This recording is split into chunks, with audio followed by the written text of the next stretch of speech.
फुस आहे तो, काय भूकंप कसला आहे तो? फुस भूकंप येतो. मी त्याच्यावर बोलणार आहे सविस्तरपणे.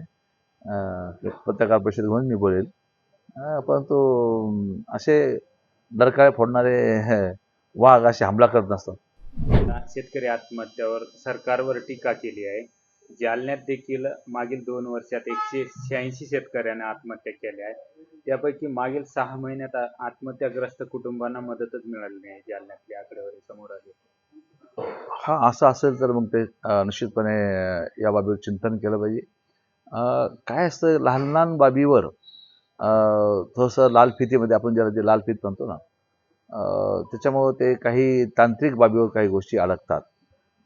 वारसाचे काही भांडणं असतात. वारस सांगतं की हे द्यायचं नाही, आमच्याशिवाय द्यायचं नाही.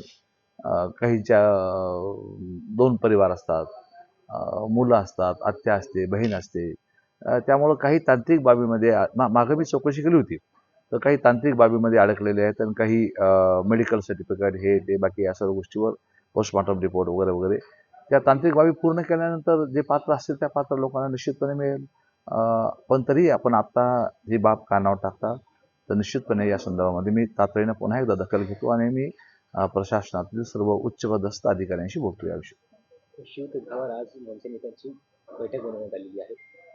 महापालिका इलेक्शनच्या अनुषंगाने त्यांनी मोर्चे बांधणी सुरू केलेली आहे. काय सांगा? अर्थात शुभेच्छा आमच्या त्यांना. कोणालाही आपापला पक्ष वाढवण्याच्या संदर्भातला पूर्णपणे अधिकार लोकशाहीने दिलेला आहे. ते जर खरंच कामाला लागत असेल तर आनंद आहे मला. त्यांनी लागावं कामाला आणि आपलं सिद्ध करून दाखवावं. जालन्यात एक भूकंप होईल असा दावा केलाय गोऱ्यांचा. फुस आहे तो, काय भूकंप कसला आहे तो? फुस भूकंप येतो. मी त्याच्यावर बोलणार आहे सविस्तरपणे. पत्रकार परिषद म्हणून मी बोलेल. परंतु असे डरकाळे फोडणारे वाघ असे हमला करत नसतात. तो फुस वाघ आहे तो, काय विशेष नाही त्याचा.